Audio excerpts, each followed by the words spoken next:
My palette's pretty much staying consistent now. There are several colors that you'll see listed here that I don't use, and I have them marked like that. And then I have a warm and a cool of each of my colors for the most part. With the loss of the Utrecht 207, a great disappointment, I had to find some replacements. And I found the Rosemary Eclipse Extra Long Comber, which so far looks to be a fantastic brush and a great replacement for it. So in the effort to simplify, I'm always trying to make things more simple. We don't want our materials to become a complication for us. So I'm trying to get to where I can order from just one company. And Rosemary has a fantastic reputation. But I suggest just practicing and experimenting and trying out different brushes. You never know what's going to suddenly go, wow, I really like that. Kind of like that extra long comber that I just tried out. This painting was out of my imagination. So I don't have a reference photo for it, but I did use some of my older paintings as memory jogs, a way to see how I had overcome obstacles or challenges in the past. So I used 3 different paintings for that, for my reference. I put them in here so that you can have some pictures that you can refer back to as well, just to have something to see kind of where I'm going with my painting.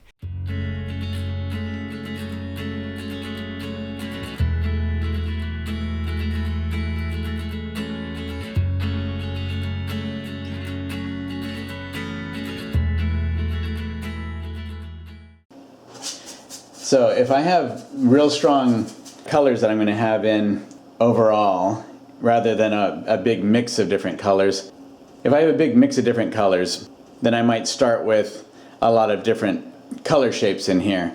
But when I have overall, like in the bottom here, if I'm going to have a lot of green in there, I'll start with something red, a red tone underneath that, so that it will really vibrate. The complement of those, that harmony of complementary colors, and then create a nice glow underneath those greens. I can just put the greens on top of this, and it really accents well the greens that'll be on there.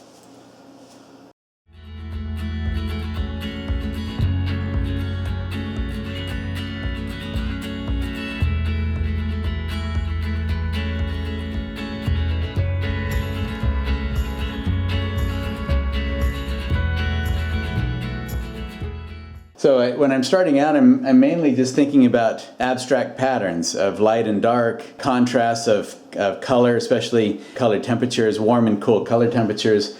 And those are what I'm thinking about to guide the initial stages. And then I just kind of refine some of it towards the end to give it a semblance of the object that I want it to represent. A lot of the initial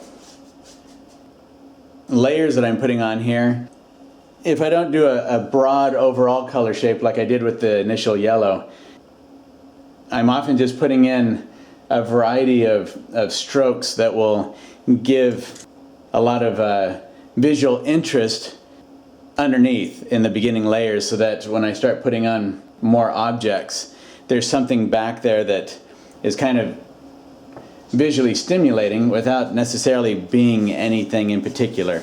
It leaves a little bit more to the imagination of the viewer that way.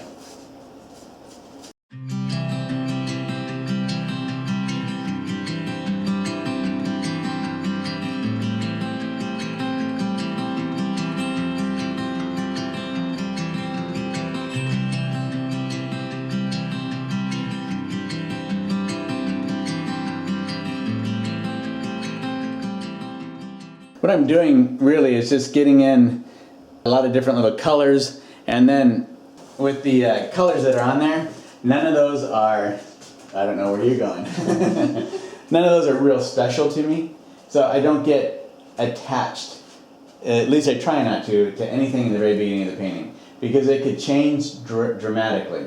I might go in there and wipe out whole sections of it, but coming in with colors like that, especially if they're good, clean color, I can build on that. So these reds that are in here, those can really create a dynamic behind some greens that might be on top of that. And all these blues, they might just give kind of the feeling of mistiness or sky back there that's disrupted by trees. It can turn into all kinds of different things, but that leaves me open to a lot of artistic license and interpretation as I go along. So it also, in the end of it, allows the viewer to really use their imagination.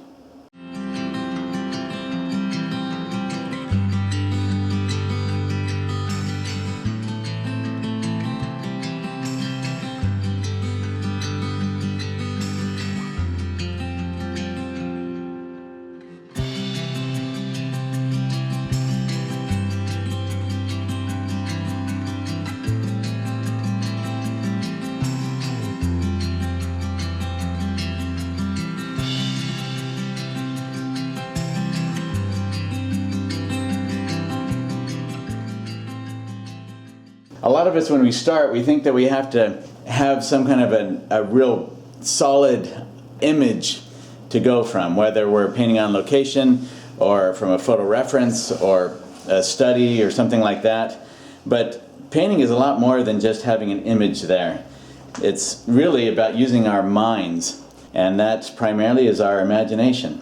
Having an idea of whether we want to tackle color or something about the drawing of it might intrigue us. The details involved in it might be very engaging or really pique our interest. Or there might be something about the values or if you think about any of the basic art principles, you could really use any of those as the basis for creating a painting from. So for me, this with the Aspens here is mainly about the color. I really love a lot of fun colors, and aspen trees, sometimes they give me that opportunity. So that's kind of what I'm going for tonight, is just a lot of fun color, and then I'll come in with the aspens on top of that and make it seem real, I guess, with the way that I treat the aspens.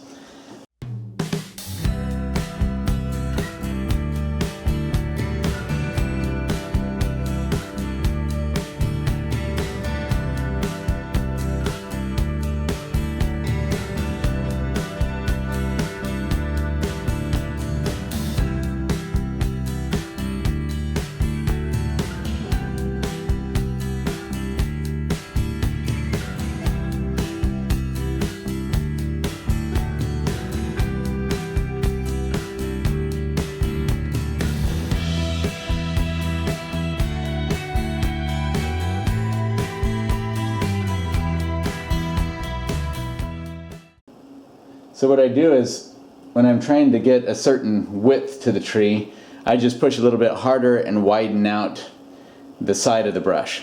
I'm not using the edge of the brush here, I'm using the side of it, and then as I push, if I push a little bit harder it gets wider, if I pull it out it gets thinner. So that's how I kind of will manipulate the thickness of my tree.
So on top of the background here, I can start coming in with little branches like that, and suddenly the background doesn't have quite the significance that it did before, but there's a lot of fun stuff back in there to engage the viewer. But suddenly it's not seeming as chaotic and misshapen as it did before. I can do that even with little things off in the background as well, like a seeming tree limb that's just a little bit different in value from what's back behind it.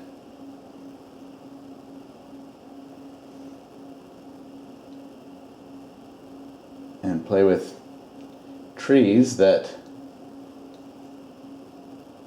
aren't as close to the viewer.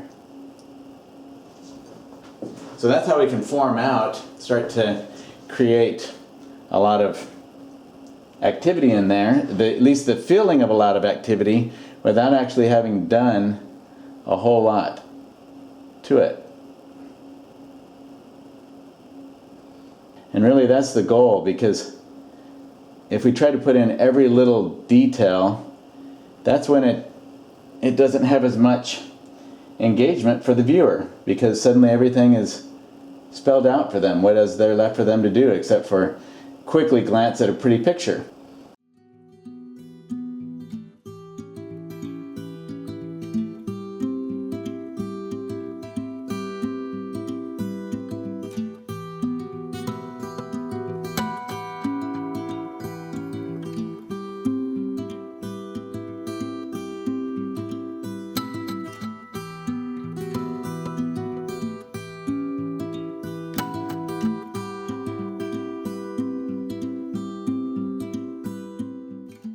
This is my long bristled filbert.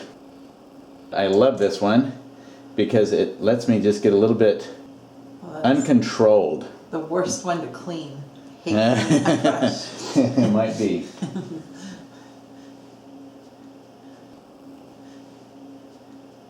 But I can push it and pull it and get some wonderful effects from it that are just a little bit unpredictable, and I like that in my paintings, that unpredictable nature of foliage.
Painting with abandon like that, not knowing exactly where I'm going when I do it, is always risky, because there's no telling where it might end up or if it will be successful. But it sure is a lot of fun, even if it doesn't always work out right.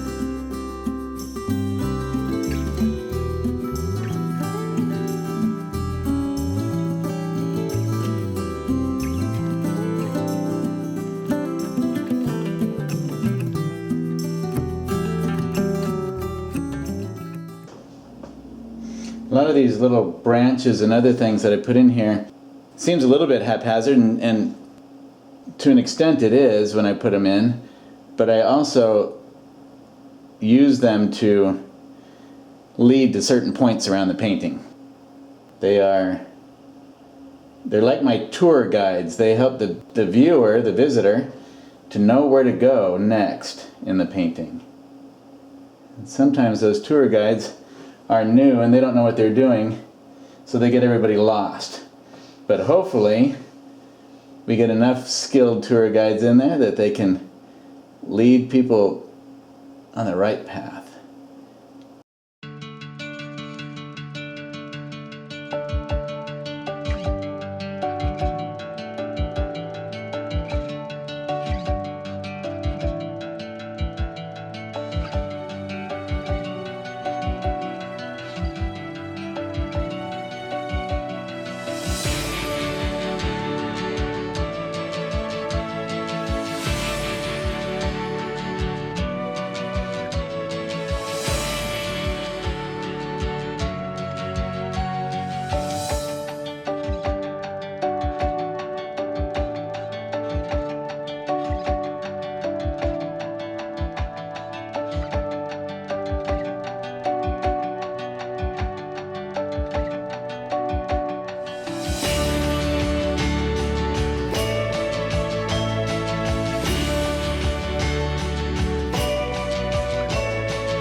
What colors make up those creamy middle values? Dan's wondering. Which in here, in the aspen tree itself?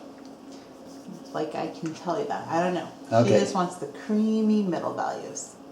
All right, so if you're talking about in the aspen tree right here, there's a bunch of different colors. I've got some phthalo green. Boy, when I'm painting, I'm not even thinking about color names. So some of that phthalo green, but it's mixed in with a lot of other color in there. So with white and some yellow, so that it's toned down. That's not just a straight phthalo, it's really powerful. So all I have to do is barely touch my brush, and then I take my brush and actually wipe most of the color off of there even still, and just barely get a little bit. It's kind of like using Viridian with some like transparent oxide yellow or yellow ochre if you use that instead, and mix it together a little bit there. And then as I come up into some of these areas, I get it more into the reds and salmon color a little bit in here. And then off to the side, just a little bit of, it's kind of a reddish lavender, so it's more on the warm side over here, and a bluish lavender over on this side. So I've got the warm and cool mix playing against each other on either side of it. And then of course, as I get into the lights, there's a mixture of, with my lights I have where I use white and cad yellow medium or cad yellow lemon, depending on whether I want a little bit warmer or cooler. And then I can also use white with some cad red, just barely a little bit of a touch of it for some of the whites in here as well. It can be tricky to talk through all the different colors because I grab so many different colors as I'm painting. It gets a little complicated.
wants to know, do you prefer to let things dry for a week between working, or would you work wet on wet if it wasn't for the video? Oh no, I work wet into wet. I'd probably try to finish it all in one sitting if possible. But it both ways have advantages to it. So letting things dry in between means we can come back in and if it doesn't work, that what we're doing, we can wipe it right off. And that can be very nice sometimes. But often I like to work as much as possible alla prima and get it finished all at once. Because it's nice when things can blend together, when the things that I'm working on, I can blend two edges together or that sort of thing. But otherwise, if it does dry, I can use the dry brush technique to come in and blend things so that they break up more. Just like, let's see. I don't even know what to describe. It's more, when I talk about dry brush, it's where you just barely see some of the paint hitting on the ridges of texture that's there in the panel or in the paint that I've already put down. So it's just little broken up spots of color, and that lets all the undercolors still come through. But it doesn't, it's not a big deal to let it dry, because oftentimes when I'm, especially on bigger paintings, I just can't finish them fast enough to not have them dry out on me. But if I can help it, it's all in one sitting.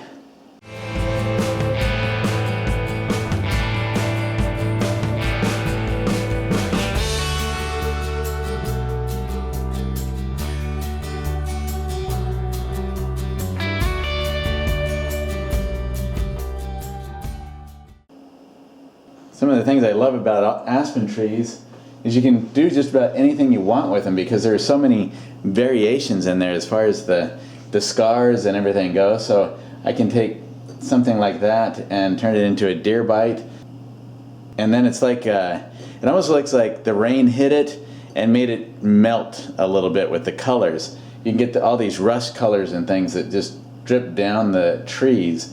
So we can get, as artists, we have all kinds of leeway with color and value and color temperature shifts within the trees to play with.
So now I'm getting some more of these reds here. I'm going to break this up a little bit because it's kind of a big round blob back there right now, but taking some of the reds that are in here and increasing those and then pulling them around into some of the other areas in the painting a bit.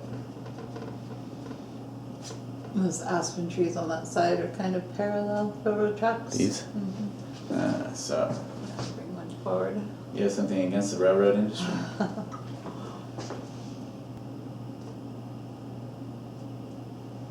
And I just took the red mixture that I had and added a little bit of cadmium yellow medium to it to brighten that up some.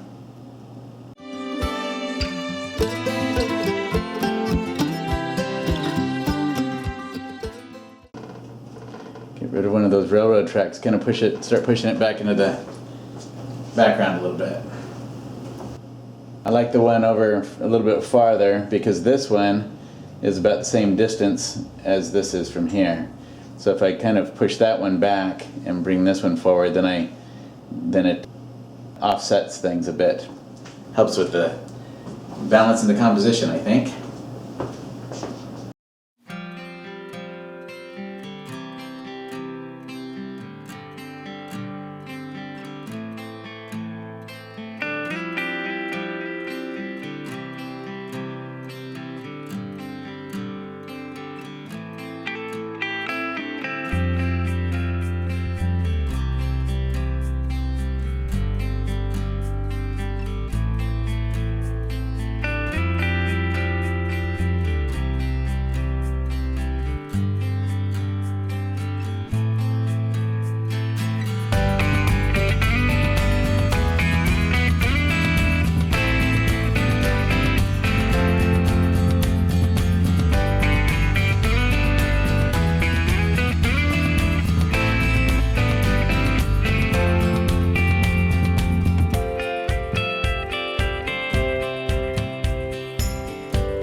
So I haven't been able to step back and look at it yet, but I'll have to ask Christy, how close am I to...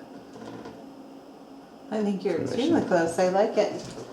I like that you put that aspen tree back. I feel like it's just a little bit too blunt of an end though. Yes, it is. It just kind of comes down and... Yeah, so I need to come on with some more colors in here. Yeah, there we go. To show that that's actually back in behind stuff. And this is a very... you know what? I know what to do. Add a little bit more green down in here to complement some of those reds. As if that tree's just wanting to poke through, but can't quite do it. He's not on the guest list yet. He's still waiting in line.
So that was the end of those clips that were involved in the Fly in the Wall episodes, but I still had the painting here in my studio for a little while before I sent it to a gallery.